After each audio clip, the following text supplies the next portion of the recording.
యష్‌ని బాగా మిస్ అవుతున్నారు అభిమానులు. అందుకే ఆయన ఎక్కడ కనిపించినా, ఆయన పేరు వినిపించినా వెంటనే ట్రెండింగ్ లోకి తెచ్చేస్తున్నారు. అంతేకాదు పాసిబిలిటీస్ అండ్ ప్రాబబిలిటీస్ ని కూడా చెక్ చేసుకుంటున్నారు. కేజీఎఫ్ తో అమాంతం క్రేజ్ తెచ్చుకున్న స్టార్ యష్. ఓవర్ నైట్ వచ్చిన సక్సెస్ ని వెంటనే క్యాష్ చేసుకోలేదు యష్. కాస్త నిలిచి నిదానంగానే వ్యవహరించి కేజీఎఫ్ 2ని రిలీజ్ చేశారు.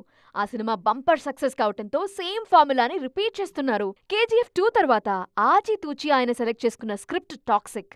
గీతూ మోహన్ దాస్ దర్శకత్వం వహిస్తున్నారు. ఇటీవల ముంబైలో స్కెడ్యూల్ కంప్లీట్ చేసింది టీం. 45 రోజులు సాగిన ఈ స్కెడ్యూల్లో భారీ యాక్షన్ సన్నివేశాలను తెరకెక్కించారు. నవంబర్ చివరికల్లా షూటింగ్ పూర్తి చేయాలనే టార్గెట్తో పనిచేస్తోంది యూనిట్. ఈ మూవీ తర్వాత యష్ ఏం చేస్తారనే డిస్కషన్ ని షురూ చేశారు అభిమానులు. ఆల్రెడీ రామాయణ సెట్స్ మీదుంది. అందులో రావణాసురుడిగా యష్ రోల్ కీలకం.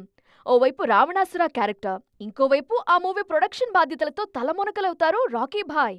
After Ramayan Lord Marco role కోసం యష్ మేకవర్ అవుతారా? ఇప్పుడు కేరళ తీరంలో ఇదే డిస్కషన్. ఉన్ని ముకుందన్ మార్కో నుంచి తప్పుకోగానే లార్డ్ మార్కో రోల్ కి సరిపోయే పర్సనాలిటీ కోసం సర్చ్ స్టార్ట్ చేశారు జనాలు. యష్ కి ఆ రోల్ పక్కాగా యాప్ట్ అనే మాటలు వినిపిస్తున్నాయి. మరి యష్ గ్రీన్ సిగ్నల్ ఇస్తారా లేదా అనేది ఇంట్రెస్టింగ్ గా మారింది.